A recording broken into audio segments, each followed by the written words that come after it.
আহার হলো, ওরাও বানর পশু জাতিরা আহার করছে, আমরাও আহার করছি। ডিফারেন্স কোথায়? কোথাও ডিফারেন্স নেই।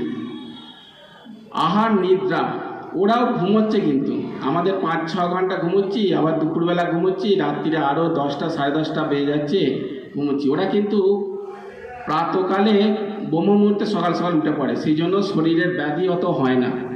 পশু পক্ষীদের হয় কি, অতটা হয় না। কিন্তু মানুষের মধ্যে হ্যাঁ ডায়াবেটিস হয়ে গেল, সুগার হয়ে গেল, রক্ত বেশি হয়ে গেল, অমুক তমুক সব হয়ে গিয়ে হসপিটালটা যেন একটা মন্দিরখানা হয়ে গেছে। সকালবেলা উঠলে মানে হসপিটালে গেলে দেখা যাবে যে এত লোক বিমারিতে পড়ছে। কিসের জন্য?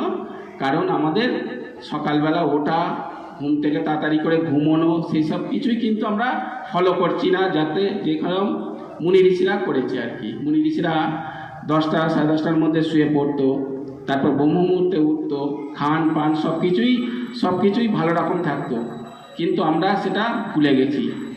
তো ওনারাও ঘুমোয়, আমরাও ঘুমোচ্ছি।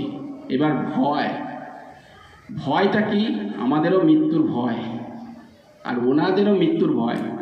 সাপোজ উদাহরণ দিয়ে বলছি, এখন দেখবেন ডিসকভারি চ্যানেলে, অ্যানিমেলস চ্যানেলে একটা হরিণ জন্মগ্রহণ করলো, করা মাত্রই তার মাতা সন্তানকে এতদিন ধরে গর্ভের মধ্যে রেখেছে। যেমনি জন্ম নিল, একটা হরিণ এই বাঘ এসলো কি সিংহ আসলো, হরিণ শাবকটাকে খেয়ে নিল। তাহলে মাতা যে রয়েছে সে ছুটে পালালো প্রাণের ভয়, তাকেও যদি খেয়ে নিয়ে ফেলে। আর আমাদেরও কি, যে আমাদেরও মৃত্যুর ভয় আছে। যদি মৃত্যুর ভয় যদি না থাকতো, তাহলে আমরা যে কোনো জিনিসে প্রাণের জন্য ছোটাছুটি করতাম না, হসপিটালে যেতাম না, শরীরের রোগটাকে আরও বাড়ানোর জায়গায়, কমানোর জায়গায় আমরা ওটাকে ট্রিটমেন্ট করি। কেন?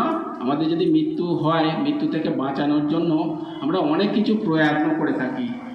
ঠিকঠাক টাইমে খাওয়া, ঠিক টাইমে শোয়া, ঠিক টাইমে আমরা পরিচর্যা করা, সব কিছুই করে থাকি, কিন্তু পরিণামস্বরূপ কী হয়? আমাদের মৃত্যু হবেই হবে। কারণ এটা হচ্ছে মৃত্যু লোক, সবারই মৃত্যু হবে। মৃত্যু হলো, এবার কি হলো? মৈথুন, অর্থাৎ বাচ্চা জন্ম দেয়া। আমরা দেখুন, আমরা পুত্র সন্তান কন্যা সন্তানদেরকে জন্ম দিচ্ছি। বানররাও দেখবেন, পশু পক্ষীরাও, তারাও সন্তান জন্মগ্রহণ দিচ্ছে, কিন্তু ওনার মধ্যে আর আমাদের মধ্যে সব একই সাথে মিলেমিশে একাকার হয়ে যাচ্ছে। দেখবেন জলের মধ্যে দুধ যেমন